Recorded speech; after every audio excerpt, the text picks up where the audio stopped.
Hey everyone, it's Final Round and my name is Jordan, and I figured I'd get this video out before Tuesday's games are played, so maybe you could make some slips with Tuesday and Wednesday's games. But this video will be for WNBA Wednesday's slate. For the first round of the playoffs, it's just best 2 out of 3, so we may or may not have game 3s, and this could potentially be the last time we could bet on Caitlin Clark. So I don't know if you're excited for that or not. Hopefully they can force a game 3. But if you have Outlier, they put out an article recently, and yours truly was the content creator of the whatever it was, but I was featured on there, and you'll see they like that I use data analysis for my picks. And number 2, my principle is to not charge for picks anywhere in the community, and you'll see they put an emphasis on anywhere, but they do not know that I am out in the streets trying to sell picks. Hasn't gone too great for me, but once I put out the coupons, hopefully they do better out there. Promo code DONATE.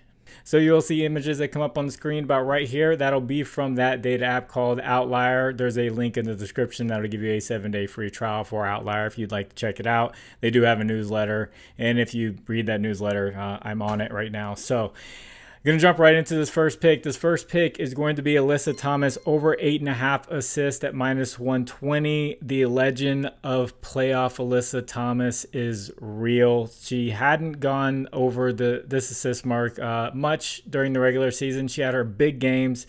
But she had 13 assists in game 1, played almost the entire game. She did get injured there for a little bit and came off the court, but she looks like she's going to be good to go for this one. The Fever, they're actually giving up the 4th most assist in the final month of the season, and they play at the fastest pace, actually tied for the fastest pace in that final month. So that just really helps out with a team like Connecticut that likes to play slow, but they're just going to get more opportunities and more potential assists for Alyssa Thomas. Now, in her last 5 meetings versus teams that are top 5 for giving up the most assists, she's averaging 11 assists in those last 5 meetings. And then playoff Alyssa Thomas, like I said, is real. I checked last playoffs, and in 7 games that she played, she had 10, 6, 12, 10, 9, 14, and 11. She went under this line just 1 time out of 7 games in the playoffs, and she's starting off with a 13 assist game here. The offense is going to run through Alyssa Thomas, and I can see her getting 9+ assists. A triple-double, which she got in game 1, is a dark horse play if you like to try it out, but a rebound, she got just 10. So you could look at a double-double if you'd like, but she should play the majority of the game. I do think the Fever will put up a little bit more of a fight this time around, making some adjustments, but Alyssa Thomas is going to do her thing. So I'm going to stick with the Connecticut Sun for that game with this next pick, Marina Mabrey. I like her over 2.5 3-pointers made. This is at +100. Starting guard Tyisha Harris got injured in the last game with a sprained ankle. She did not return. She played just 4 minutes, and then Marina Mabrey played the majority of the game after that. She played 32 minutes, shot 5 for 12 from the 3-point line, and Harris is questionable for this game, but if you've ever played on a sprained ankle, it does not feel good at all. So even if she returns, I don't see her playing a full game's worth of minutes. So Marina Mabrey should get around that 32+ minutes in this game. She is one of the biggest offensive threats from beyond the arc.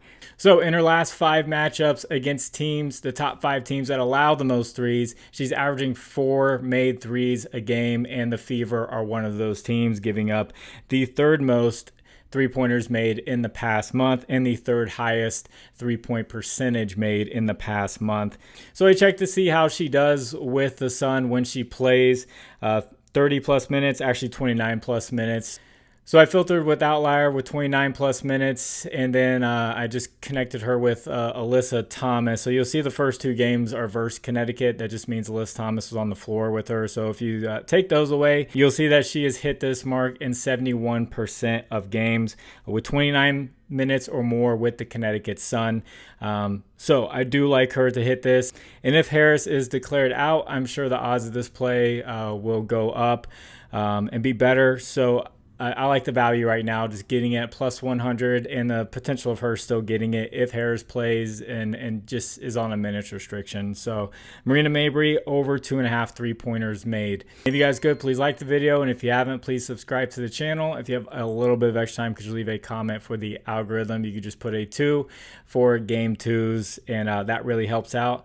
And also, if you'd like to get away from Prizepicks and try out other apps, like I gave a play in the last video and it wasn't on Prizepicks, but it was on Underdog, Sleeper, ParlayPlay, and ChalkBoard. Use promo code FINDAROUND11 on any of these. They'll match your first deposit up to $100.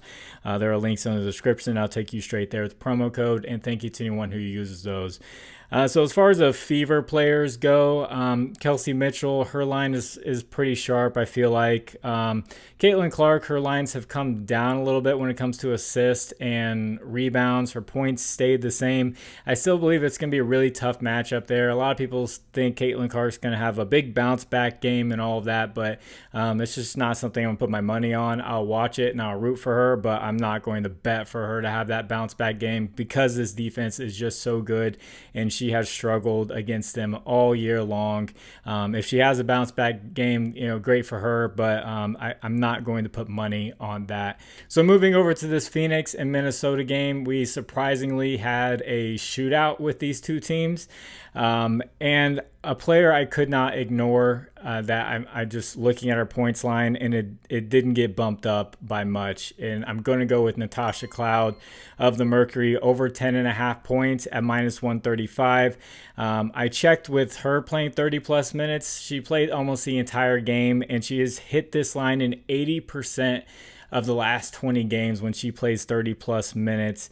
So she played 38 minutes in that game and shot 14 for 23 for that's 61% and had 33 points. We need her to just get a third of that. So I don't expect her to take 23 shots again. They have other players on the team that can be high volume shooters like Kalia Copper, Diana Taurasi sometimes, and Brittany Griner has struggled versus them, but I can see them trying to get her more involved. So it was kind of a shocker for Cloud to score so much.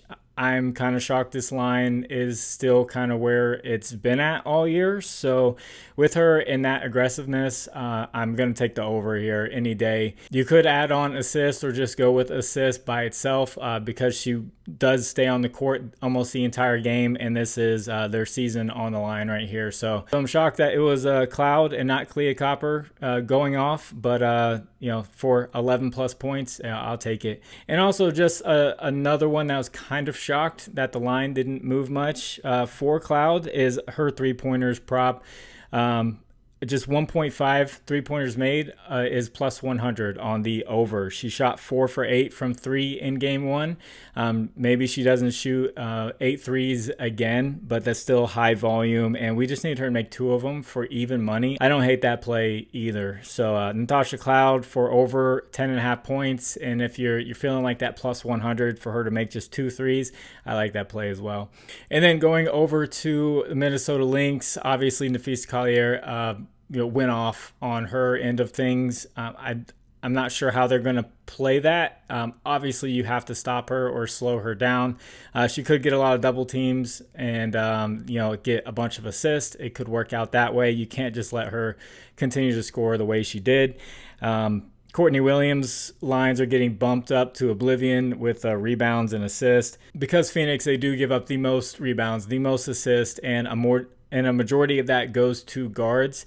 So a line that I found that isn't getting bumped up, and I know the payout isn't amazing, but it's going to be Kayla McBride over 5.5 rebounds plus assist at minus 140. This is a good play for a parlay. She's actually gone over in all 5 games versus the Mercury this season, and she hasn't just been going over it. She's been going over it by a decent amount.